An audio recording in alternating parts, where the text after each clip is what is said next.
ఒక 3-4 విషయాలు ఎక్కువ అంటే పోలీసు యొక్క దాని మీద అనుమానం కలిగించే విధంగా లేకపోతే వాళ్ళ మీద ఒక కైండ్ ఆఫ్ ఇంప్రెషన్ కలిగించే విధంగా కొన్ని విషయాలు చెప్పడం జరిగింది. ఒకటి, పోలీసులు పారిపోయారు అక్కడి నుంచి యాక్సిడెంట్ అయిన వెంటనే. 2, ఏంటి ఎస్ఐ దిగిన అప్పుడు అక్కడ ఉన్న వాళ్ళు మాట్లాడుతుంటే సిగరెట్ తాగాడు. 2, 3 వెహికల్లో గాంజా ఉంది. ఎందుకు గాంజా ఉంది? 3, 4 ఇంకోటి ఏంటది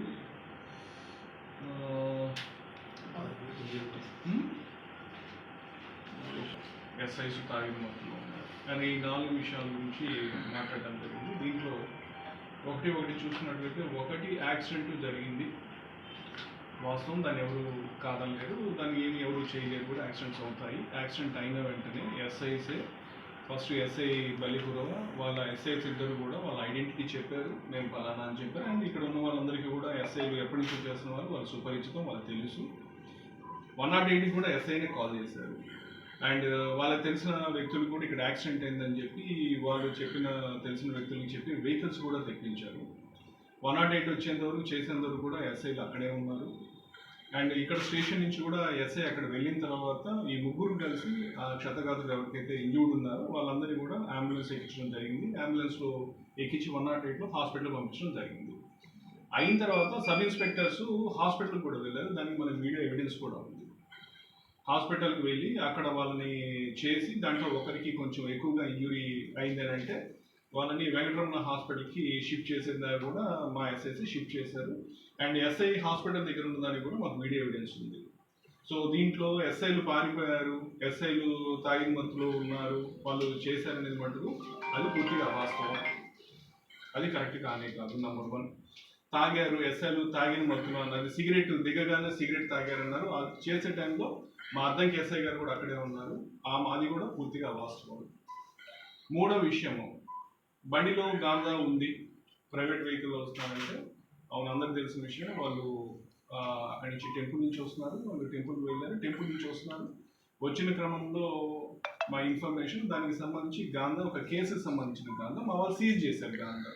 సో సీజ్ చేసిన గాంజా వెహికల్లో ఉంది. ఆ లిక్కర్ బాటిల్ కూడా సీజ్ చేశారు, లిక్కర్ బాటిల్ కూడా వెహికల్లో ఉంది.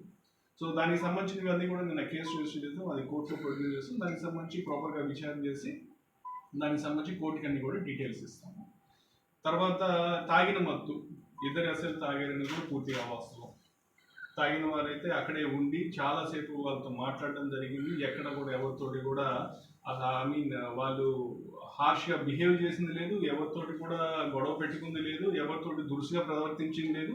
108 కాల్ చేసి రెస్పాన్సిబుల్గా వాళ్ళు రెస్పాన్సిబిలిటీ తీసుకొని హాస్పిటల్ షిఫ్ట్ చేయడం, వాళ్ళు హాస్పిటల్ చేయడం అనేది జరిగింది. సో ఈ 4 విషయాలు ఏదైతే కొంచెము పోలీసు వాళ్ళ యొక్క మా యొక్క దీని మీద చెప్తున్నా 4 కూడా కరెక్ట్ కదా, దవాసం అని చెప్పి తెలియజేస్తున్నాం. అయితే ఇంకా దీంట్లో ఈ ప్రైవేట్ వెహికల్ అన్నారు, అదన్నారు, అవన్నీ కూడా మనము పోలీస్ అనేవాళ్ళు రకరకాల ఆపరేషన్స్ చేస్తారండి. మేము మా ఎనానిమిటీ చేయడానికి, గ్యాంబ్లింగ్ రైడ్స్ చేయడానికి, ఇంకో రైడ్స్ చేయడానికి రకరకాల ప్రైవేట్ వెహికల్స్లో వెళ్తారు.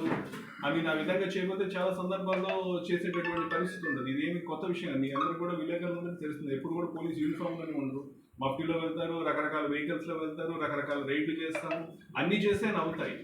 సో లేకుండా మనం పోలీస్ వెహికల్ వేసుకొని సైరన్ కొట్టుకొని పోతే దొంగలు అట్లా పోతూ ఉంటారు. సో కాబట్టి అది పెద్ద మఫ్టీలో ఉన్నారు, ప్రైవేట్లో వెహికల్లో ఉన్నారు, అదే పెద్ద నేరం ఒకటి కాదు.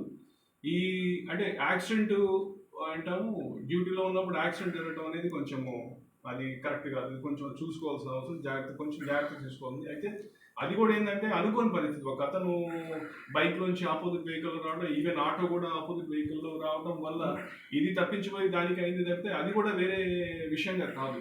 అయినప్పటికీ కూడా వాళ్ళకి యాక్సిడెంట్ అయితే మనం చింతిస్తాం. దానికి సంబంధించి మనం ఏదైతే డిసిప్లినరీ యాక్షన్ తీసుకోవాలో కొంచెం వాళ్ళ రోడ్ సేఫ్టీ దానికి సంబంధించి అది కూడా తీసుకుంటాం. సో ఇంకొక విషయం అంటే పోలీస్గా మేము ఈ జిల్లాలో చాలా చిత్తశుద్ధితో చేస్తున్నాము అన్ని విషయాలు కూడా. లాస్ట్ వీక్ కూడా నేను అద్దంకిగా వచ్చి ప్రజా గ్రీవెన్స్ పెట్టాము. అట్లా మా అధికారులు కూడా కంటిన్యూస్గా వస్తున్నారు. ప్రజలకు వీలైనంత చేరువుగా ఉండి మనము చేయడానికి ప్రయత్నం చేస్తున్నాము. కాబట్టి ఈ కొన్ని విషయాలు వచ్చినప్పుడు అంటే పూర్తిగా విషయం అంటే ఉన్న విషయాన్ని చెప్తే మాకు ఎటువంటి అభ్యంతరం లేదు, కానీ లేని కొంచెం దాన్ని ఎగ్జాజరేట్ చేయడం కొంచెం చేసినందువల్ల పోలీస్ యొక్క ఆత్మస్థైర్యాన్ని దెబ్బతీసినట్లయితే కొంచెం ఆలోచించుకోవాలి. అందరూ ఇక్కడ ఉన్న ఆఫీసర్స్ అందరూ కూడా చాలా చిత్తశుద్ధితో ప్రజలకి మంచి చేయాలన్న ఇదిలో చేస్తాం. ఈ మధ్య చూసినట్లయితే రోడ్ సేఫ్టీ గురించి కూడా మనం నాన్ హైవేలో కానీ చాలా మనము చర్యలు తీసుకున్నాము.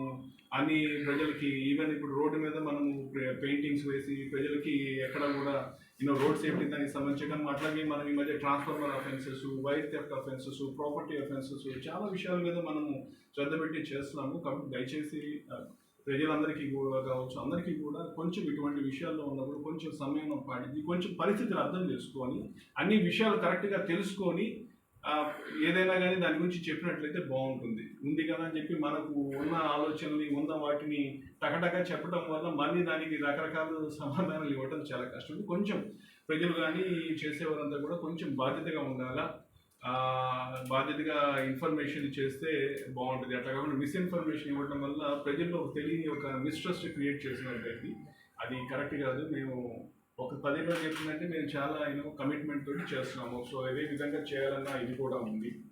కాబట్టి దీన్ని అర్థం చేసుకొని చేస్తానికి ఏదైతే మేము యాక్సిడెంట్ కేసు ఉంది, తర్వాత ఇంకా కేసు ఇవన్నీ కూడా ప్రాపర్గా ఇంపార్షియల్గా చేస్తాము. దానికి తగ్గట్టుగా లా యాజ్ పర్ ప్రొసీజర్ ఎలా ఉందో అలా ప్రొసీజర్ ప్రకారం చేస్తాము. సో ఈ విషయాలు మీకు క్లియర్గా చెప్పాలని నేను రావడం జరిగింది.